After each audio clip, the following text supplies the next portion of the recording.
The stunning Great Ocean Road is just to the southwest of Melbourne, and right at the start lies the internationally famous Bells Beach. Well, Bells Beach is a really unique place.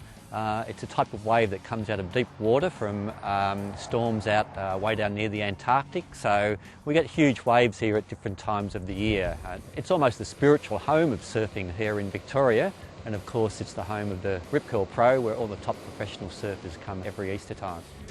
You know, last year Bells reminded me of Jeffreys. When it's bigger and it's real strong groundswell, it's a much more lined up, steeper wave.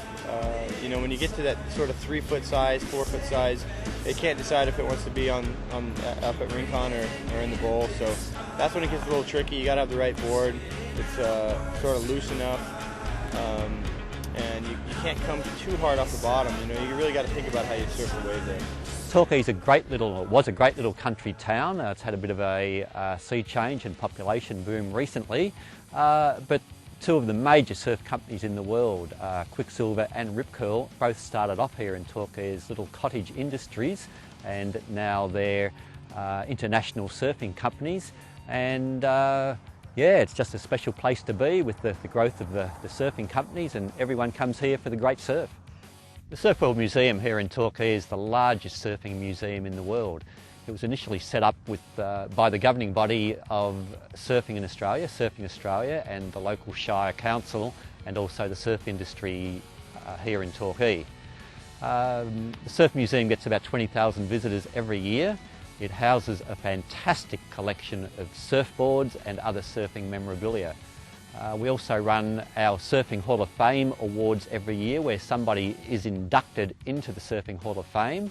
So it recognises people like Simon Anderson, Wayne Lynch, Nat Young, Midget Farrelly, and anybody else who has been inducted into the Hall of Fame. Our current exhibition celebrates 35 years of the Rip Curl Pro, so we have many interesting artefacts about the Rip Curl Pro from the past 35 years.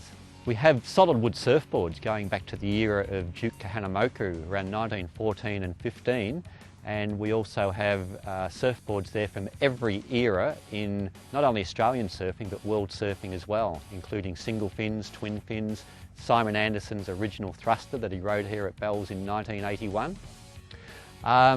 Up until 1981, everybody was riding single fin surfboards or twin fin surfboards, and then Simon Anderson came up with this 3-finned thruster design that basically took the surfing world by storm, and interestingly everyone is now still surfing thruster surfboards, so it certainly stood the test of time. Surfing is very important to the lifestyle of particularly people around the coast here, and also Melbourne. Melbourne's only around an hour or so away with the freeway now, so we get a lot of people coming down from Melbourne and Geelong and enjoying surfing as part of their lifestyle. For beginners starting off in surfboard riding, I think it's essential to ride a longer, thicker board. The most important thing is being able to catch a wave. If you have a board that's too short and you can't catch waves, you get very, very frustrated. The other thing I would highly recommend is going along to a surf school and getting some expert instruction, and that means you'll learn to surf a whole lot quicker than just going by yourself all the time. So if the nearest you've ever come to surfing is standing on your ironing board whilst humming along to a Beach Boys hit, you'll be okay. Just enrol in one of the many surf schools that operate around here and live the Australian dream.